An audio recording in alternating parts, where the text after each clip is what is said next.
Well met, my weary wandering warriors, and welcome to MrRipper. I'm your host, Dave Makes Noises, and today we are asking the community what the worst house rule is that a GM has ever used in your game, part 2.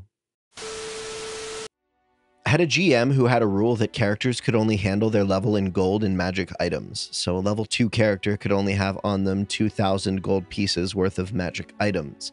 If they even touched anything more, they would get teleported to a purgatory realm to wait to be rescued. As the contents of a bag of holding are not really on the character, we started putting all the extra magic items in it. Then, when we faced a big bad major villain, the person with the bag of holding dumped the contents on the villain, which happened to be more than he could handle with what he already possessed. So off he went to Purgatory Realm. Problem solved.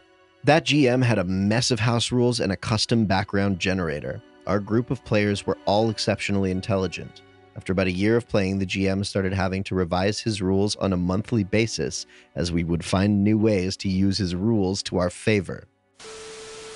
DM 1. As a wizard, you're expected to keep track of every single spell component in your pouch. Yes, I know what the PHB says about component pouches. I'm overriding that, and they all have prices now. Oh, you're taking the SU materials feat? All the prices just went above the 1 gold point threshold.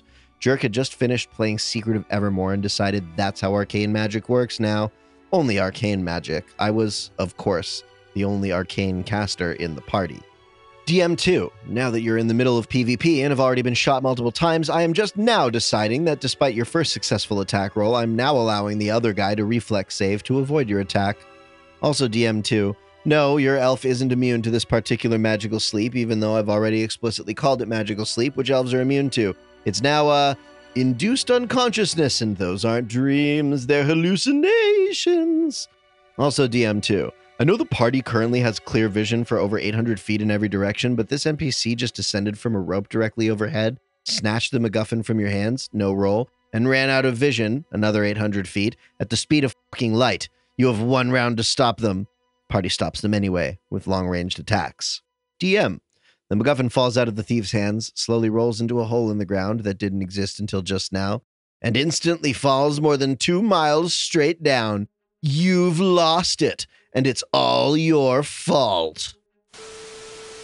The worst house rule that one of my DMs had was that when we were trying to knock someone out instead of killing them, we were doing half damage. He never told us he was going to use this rule, and it resulted in one player dying.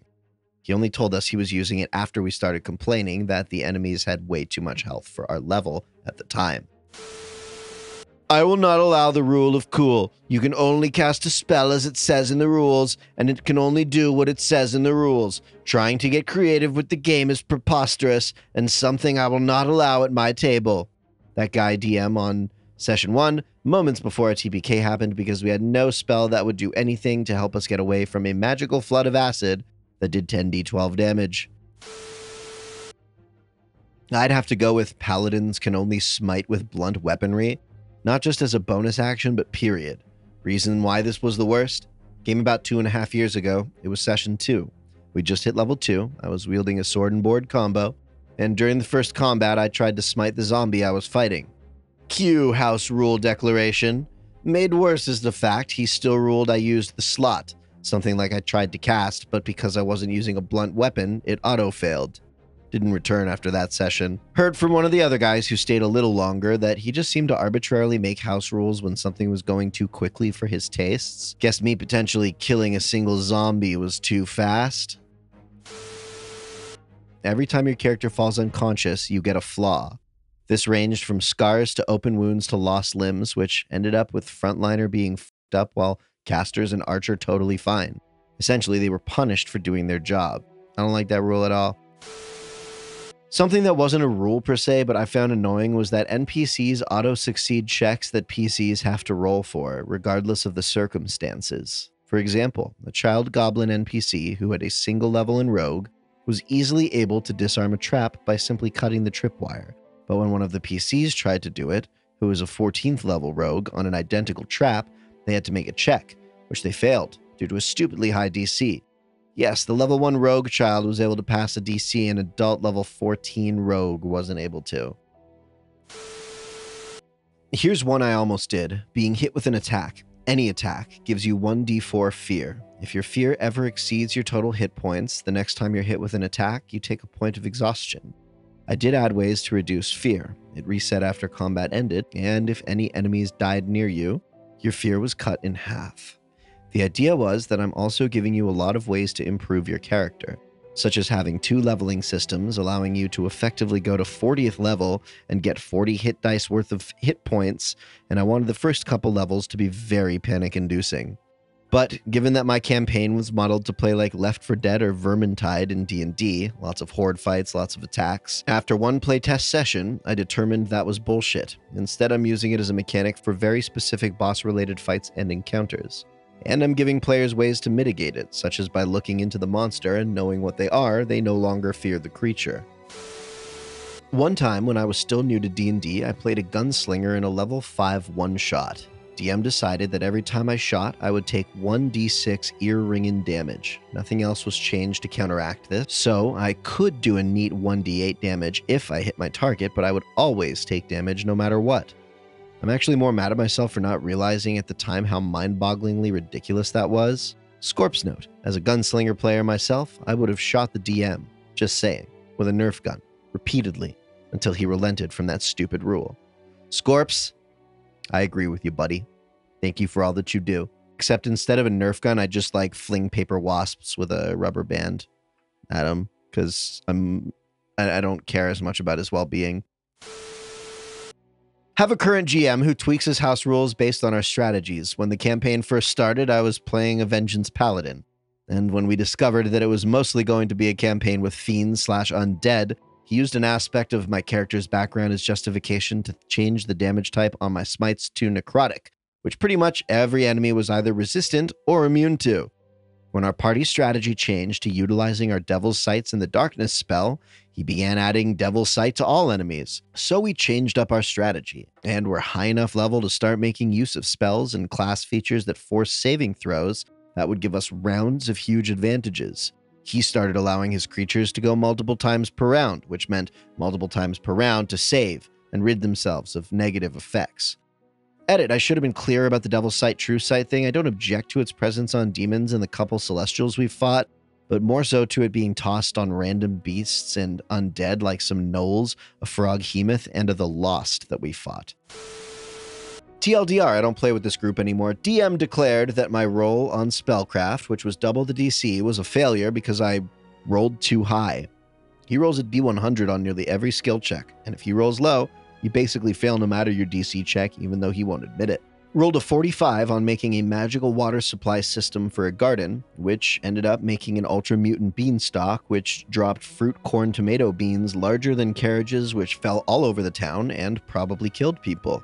Character was legit just trying to solve their food problem, and nope, apparently I'm the bad guy for rolling so high that doing that would be considered second nature. This same DM in another entire tabletop system gave players character levels to match mine when I was a class that is entirely underwhelming, and their only advantage is that they can perform tasks that are needed to level up in one of the 7 ways you do it in the game, of which the other character was built for another 2 of those ways. This was Pokemon Tabletop Adventures. It might have been United instead of Adventures. This was a few years ago. Essentially, my class let me catch Pokemon slightly more easily, while his let him amp his monster's attack damage, buff them, get badges, levels. He also had another class which did all of this, and then some. But because I had literally only that going for my character, and my character wasn't built to be the Pokemon champion, he forced me into that role when the other character tried to kill my character because I went along with his story and buffed the other player because I was a class that gets experience fast but is not strong functionally for his campaign. This DM twice ran a game where my character, who actively looked for things to do, not once got a quest to go on, to a lead on a backstory plot, nor got literally anything to do when the character sought adventure. The other player instead got all of that and more, including a string of leads, so my character was broke and didn't even get to be involved in what the other player did 97%.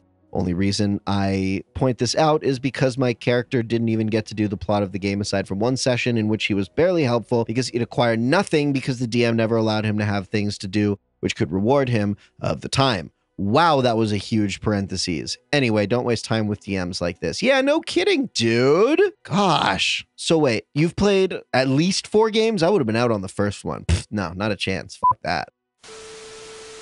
Best house rule. When someone rolls a 69 on percentile dice, the first person to say nice gets inspiration.